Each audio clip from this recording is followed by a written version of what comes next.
नमस्ते बच्चों, आज मैं पढ़ाने जा रही हूँ आपके सेकंड पार्ट दादी माँ, जो कि आपकी पसंद पुस्तक से लिया गया है। कमजोरी ही है अपनी, पर सच तो यह है कि जरा सी कठिनाई पड़ते बीसों गर्मी बरसात और बसंत देखने के बाद भी मेरा मन सदा नहीं तो प्राय अनमना सा हो जाता है। मेरे शुभचिंतक मित्र मुँह पर मुझे प्रसन्न करने के लिए आने वाली छुट्टियों की सूचना देते हैं और पीठ पीछे मुझे कमजोर और जरा सी प्रतिकूलता से घबराने वाला कहकर मेरा मजाक उड़ाते हैं। तो बच्चों, लेखक अपने बचपन की बातों को याद करके उदास हो जाता है, तो उसके जो शुभचिंतक मित्र होते हैं वो उससे कहते हैं कि गर्मी की छुट्टियां आने वाली हैं, लेकिन वो उसके मुंह पर तो ऐसा बोल देते हैं और उसकी पीठ पीछे उसका मजाक उड़ाते हैं कि जरा सी भी परेशानी आने पर ये घबरा जाता है। सोचता हूँ, अच्छा अब कभी उन बातों को ना सोचूंगा। ठीक है, जाने दो, सोचने से होता ही क्या है। पर बरबस मेरी आंखों के सामने शरद की शीत किरणों के समान स्वच्छ शीतल किसी की धुंधली छाया नाच उठती है। तो बच्चों, लेखक कह रहा है कि मैं बार बार सोचता हूँ कि मैं कभी भी अपने बचपन की बातों को याद नहीं करूँगा, लेकिन फिर भी पता नहीं क्यों उनके सामने एक धुंधली सी छाया आ जाती है, और वो छाया है उनकी दादी माँ की। मुझे लगता है जैसे क्वार के दिन आ गए हैं। मेरे गांव के चारों ओर पानी ही पानी हिलोरे ले रहा है। दूर के सिवान से बहकर आए हुए मोथा और साई की अधगली घासें, घेऊर और बनप्याज की जड़ें तथा नाना प्रकार की बरसाती घासों के बीच। बच्चों, ये जो नाम दिए हैं इसमें सिवान, क्वार, मोथा और साई, घेऊर और बनप्याज, ये सब बच्चों, क्वार तो एक हिंदी महीने का नाम है, और सिवान है मतलब नदी, यानी कि कचरा, कूड़ा कचरा ये सब मिलकर। मोथा और साई, मोथा एक घास होती है बच्चों, और साई भी एक घास होती है। अधगली घासें, घेऊर और बनप्याज की जड़ें तथा नाना प्रकार की बरसाती घासों के बीच सूरज की गर्मी में खोलते हुए पानी में सड़कर। बच्चों, क्वार का जो महीना होता है उसमें बरसात बंद हो जाती है, लेकिन गर्मी बहुत ज़्यादा तेज हो जाती है, और जिससे क्या है, ये सारी चीज़ें पानी में सड़कर एक विचित्र गंध, यानी कि अजीब सी गंध, यानी स्माइल, यानी कि दुर्गंध छोड़ रहे हैं। रास्ते में कीचड़ सूख गया है, क्योंकि बच्चों गाँव में पक्की सड़कें नहीं होती हैं, और गाँव के जो कच्चे रास्ते होते हैं तो बरसात होने पर उनमें घुटनों तक कीचड़ हो जाता है, निकलने में बहुत ज़्यादा परेशानी होती है। तो वो कीचड़ अब सूख गया है, किस महीने में? क्वार के महीने तक। और गांव के लड़के किनारों पर झाग भरे जलाशयों में धमाके से कूद रहे हैं। तो बच्चों, गांव के जो लड़के हैं वो किनारों पर, यानी कि जो गांव के किनारों झाग भरे जलाशय का मतलब है, आपने देखा होगा बड़े बड़े जो जलाशय रहते हैं, तालाब, पोखर, तो उनके जो किनारे होते हैं उन पर झाग आ जाते हैं, तो उनमें गांव के बच्चे कूद रहे हैं। अपने अपने मौसम की अपनी अपनी बातें होती हैं। आषाढ़ में आम और जामुन ना मिले चिंता नहीं, अगहन में चिवड़ा और गुड़ ना मिले दुख नहीं, चैत के दिनों में लाई के साथ गुड़ की पट्टी ना मिले अफसोस नहीं, पर क्वार के दिनों में इस गंधपूर्ण झाग भरे जल में कूदना ना हो तो बड़ा बुरा मालूम होता है। तो बच्चों, लेखक कह रहा है कि अलग अलग मौसम की अलग अलग बात होती है। बच्चों, जैसे हम लोग भी सर्दी का जब मौसम आता है तो तिल के लड्डू और अलग अलग चीज़ें बना के खाते हैं, और गर्मी का मौसम आता है तो शरबत, कोल्ड ड्रिंक्स वगैरह पीते हैं, आइसक्रीम वगैरह खाते हैं। तो उसी प्रकार अलग अलग मौसम में अलग अलग चीज़ें होती हैं। तो जब लेखक का बचपन था तो वो कह रहा है कि आषाढ़ का मतलब होता है साढ़, जब बरसात शुरू होती है उस टाइम पे कौन कौन से फल पकते हैं? आम और जामुन। और अगहन मतलब होता है बच्चों, दीपावली के बाद एक महीना आता है अगहन, तो उसमें गुड़ ना मिले, चिवड़ा और गुड़ ना मिले। चिवड़ा एक खाने की चीज़ है बच्चों, और दुख नहीं, पर चैत के दिनों में लाई के साथ गुड़ की पट्टी ना मिले अफसोस नहीं, पर क्वार के दिनों में इस गंधपूर्ण झाग भरे जल में कूदना ना हो तो बड़ा बुरा मालूम होता है। मैं भीतर हुड़क रहा था, दो एक दिन ही तो कूद सका था। तो बच्चों, लेखक अपने बचपन में पहुंच गया बचपन की बातें बता रहा है कि मैं भीतर हुड़क रहा था। हुड़कने का मतलब है बच्चों पलटी करना। जब हम बीमार हो जाते हैं तो कुछ खाने पीने पर हमें बार बार पलटी आती है, वो तो उसको कहते हैं हुड़कना। 2-1 दिन ही तो कूद सका था। लेखक अपने बारे में बता रहा है कि मैं 2-1 दिन ही तालाब में कूद सका था। नहा धोकर बीमार हो गया। हल्की बीमारी न जाने क्यों मुझे अच्छी लगती है। थोड़ा थोड़ा ज्वर हो, सर में साधारण दर्द और खाने के लिए दिन भर नींबू और साबू। लेकिन इस बार ऐसी चीज़ नहीं थी। ज्वर तो चढ़ा तो चढ़ता ही गया, रजाई पर रजाई, और उतरा रात 12 बजे के बाद।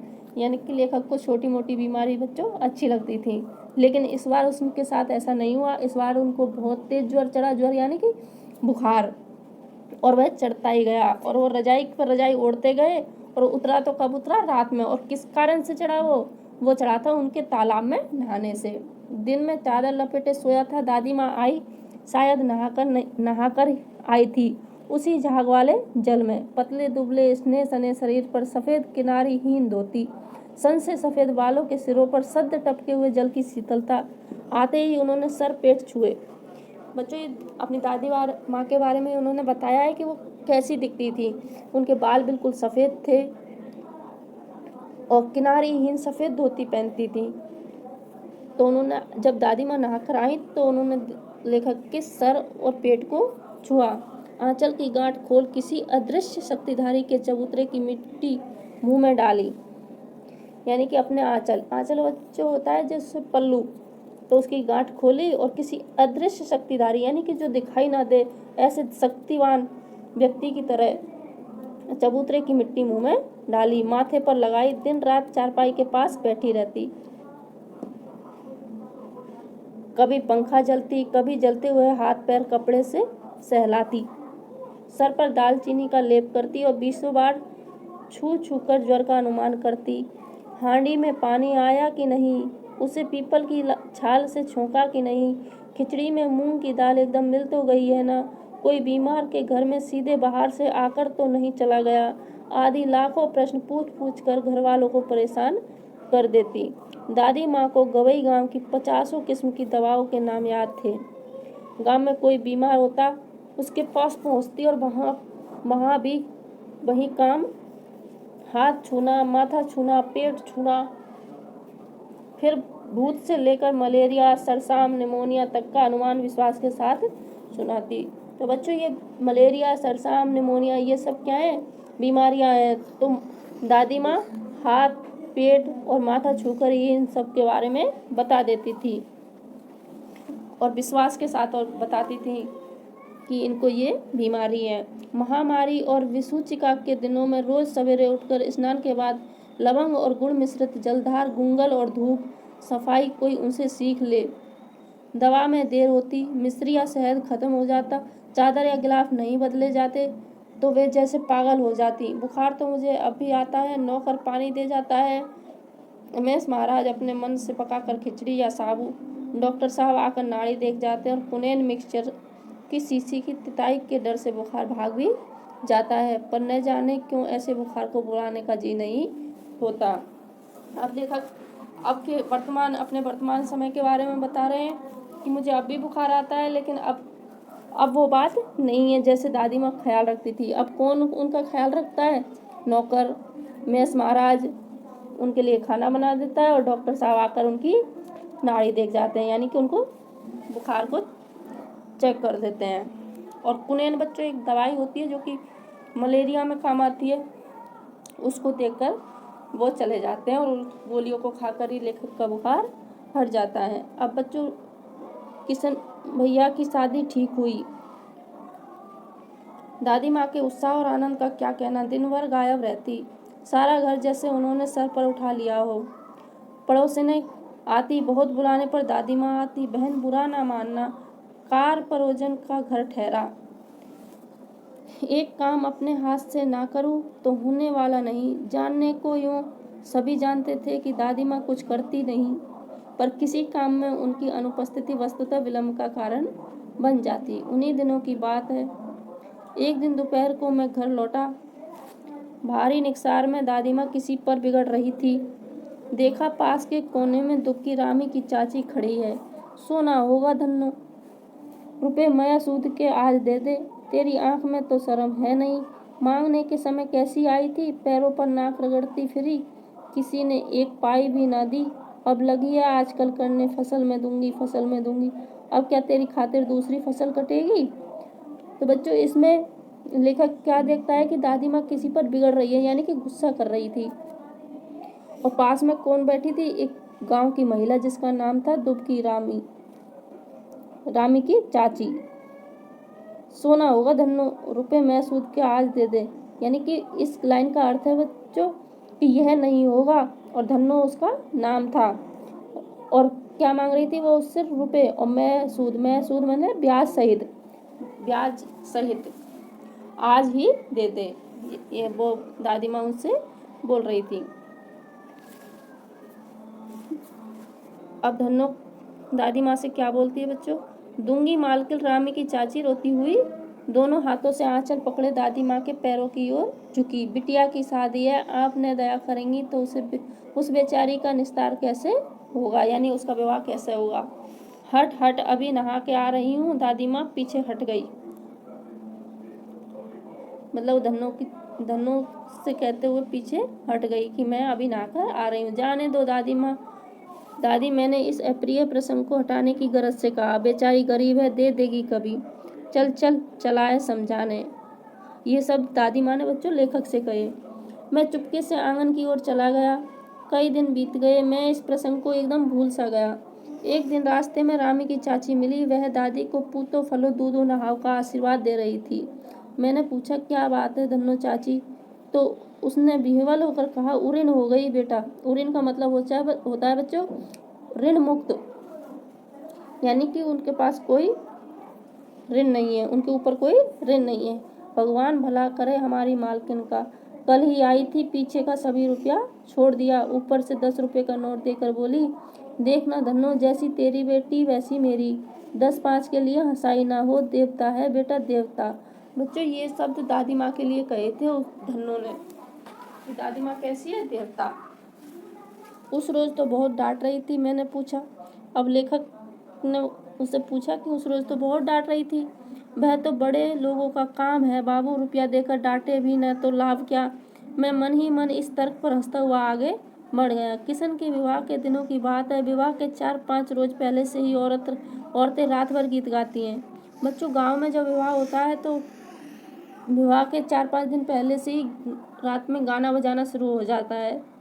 विवाह की रात को अभिनय भी होता है। यह प्राय एक ही कथा का हुआ करता है। उसमें विवाह से लेकर पुत्रोत्पत्ति तक के सभी दृश्य दिखाए जाते हैं। सभी पाठ औरतें ही करती हैं। मैं बीमार होने के कारण बारात में ना जा सका। बच्चों जब किसी लड़के की शादी होती है गांव में, तो बारात जाने के बाद सभी औरतें मिलकर एक दृश्य दिखाती हैं, यानी कि एक पूरी कथा को वर्णित करती हैं, जिसमें क्या होता है विवाह से लेकर और पुत्रोत्पत्ति, यानी कि उस आदमी के जब तक पुत्र होता है तब तक की पूरे दृश्य दिखाए जाते हैं। और सभी पार्ट्स कौन करते हैं बच्चों, औरतें। तो लेखक बीमार था इसलिए वह बारात में नहीं जा सका। मेरा ममेरा भाई राघव दालान में सो रहा था। वह भी बारात जाने के बाद पहुंचा था। बच्चों ब्रैकेट में बारात जाने के बाद पहुंचा था, इसका मतलब है कि वह बारात में इसलिए नहीं गया था क्योंकि वह बारात जब निकल चुकी थी तब पहुंचा था। दादी माँ बिगड़ी। लड़के से क्या पर्दा, लड़के और ब्रह्म का मन एक सा होता है। तो मतलब कुछ औरतें उनको छेड़ रही थी कि यहाँ पर लड़का आया, आदमी क्यों सो रहा है। तो बच्चों दादी माँ ने क्या कहा कि लड़का और ब्रह्मा एक सा होता है। मुझे भी पास ही एक चारपाई पर चादर उड़ाकर दादी माँ ने चुपके से सुला दिया था। बड़ी हंसी आ रही थी बच्चों लेखक को। जब वो चादर ओढ़ के सो रहा था तो जो औरतें नृत्य आदि कर रही थी उनको देखकर हंसी आ रही थी। सोचा कहीं जोर से हंस दूं, यानी कि मुझे कहीं जोर से हंसी ना आ जाए तो भेद खुल जाए तो निकाल बाहर किया जाऊंगा। अगर मुझे हंसी आ गई तो मेरा भेद खुल जाएगा कि मैं भी यहीं पर सोया हुआ हूँ और मुझे बाहर निकाल दिया जाएगा। पर भाभी की बात पर हंसी रुक ना सकी और भंडाफोड़ हो गया। बच्चों कोई लेखक की भाभी थी, उन्होंने कुछ ऐसी बात कह दी होगी जिससे उनकी हंसी रुक ना सकी लेखक की। तो उनका भी भंडाफोड़ हो गया। देवू की माँ ने चादर खींच ली। कहो दादी, यह कौन सा बच्चा सोया है, बेचारा रोता है, शायद दूध तो पिला दूं। बच्चों, हंसी मजाक में एक औरत ने उनसे ऐसे कहा। हाथापाई शुरू हुई। दादी माँ बिगड़ी, लड़के से क्यों लगती है, यानी लड़के से फालतू में मजाक क्यों करती हैं। सुबह रास्ते में देवू की माँ मिली। कल वाला बच्चा भाभी। मैं वहाँ से जोर से भागा और दादी माँ के पास जा खड़ा हुआ।